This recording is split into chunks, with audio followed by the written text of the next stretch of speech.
Good morning बच्चों, सेठ CL India school में आप सभी का स्वागत है। मैं पीजी पटेल मैम।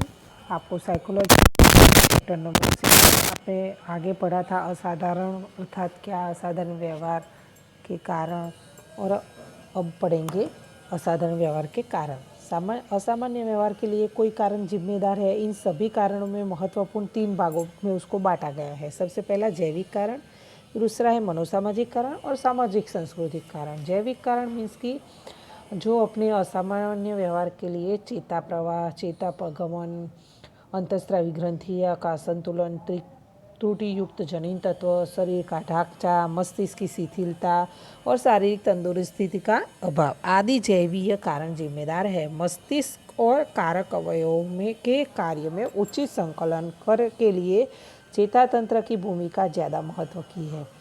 तो चेता तंत्र जिन कोशों का बना हुआ है उसको चेता कोश कहा जाता है। चेता कोश के द्वारा चेता प्रवाह ज्ञानेंद्रियों से मस्तिष्क तक और मस्तिष्क के आदेश कारक अवयवों तक पहुँचते हैं।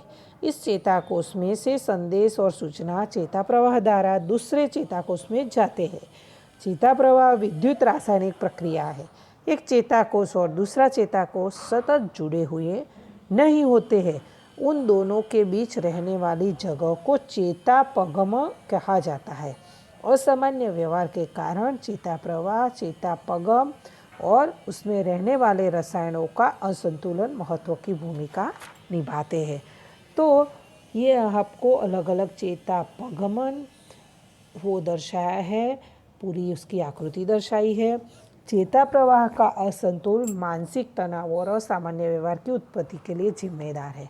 चेता प्रवाह की अति क्रियाशीलता के कारण चेता तंतु में से विशिष्ट प्रकार का रसायन चेतापगमन में प्रवेश करता है, जिसके फलस्वरूप असामान्य व्यवहार पैदा होता है। तो सामान्य तौर पर एक चेताकोश में से चेता प्रवाह उसी चेताकोश में वापस आता है, जिसको रेप्टेक की प्रक्रिया कहा जाता है। फलस्वरूप उसे उदासीनता की मनोविकृति की सामना करना, मनोविकृति होने की संभावना रहती है। तो उसे दवाइयाँ दी जाती है, उसकी प्रक्रिया प्रोज और आदि मंद किया जाता है।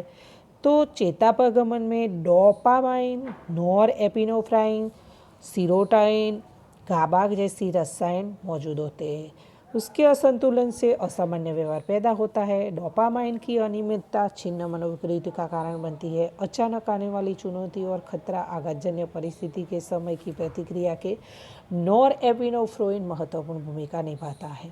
इससे असंतुलन होने से आघातजन्य मनोविकृति, हृदय रोग, पश्चाघात की संभावना बढ़ जाती है। सीरोटिन और असंतुलन, उदासीनता, आघातजन्य अविकृत मनोवत्ता महत्वपूर्ण भूमिका निभाती है। गाबा की मात्रा प्रभावशाली साबित हुई है।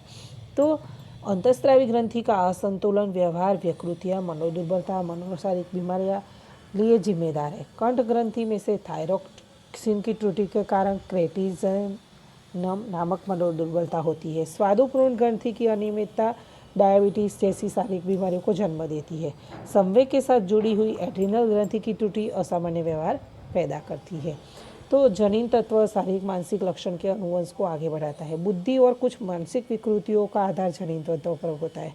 सामान्य तौर पर शरीर में से 46 रंगसूत्र होते हैं, किंतु 46 के बदले 47 रंगसूत्र प्राप्त होते हैं। तो डाउन सिंड्रोम्स नामक मनोदुर्बलता होती है।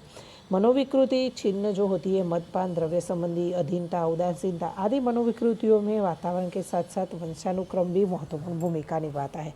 क्रेशमर और सेल्डर द्वारा दी गई वर्गीकरणों में देखने को मिलता है कि मोटे व्यक्ति में उन्मत्त खिन्नता प्रकार की और स्नायु प्रधान व्यक्तियों में छिन्न मनोविकृति होने की संभावना बढ़ जाती है। तो मानसिक बौद्धिक क्षमताओं को केंद्र मस्तिष्क में होता है।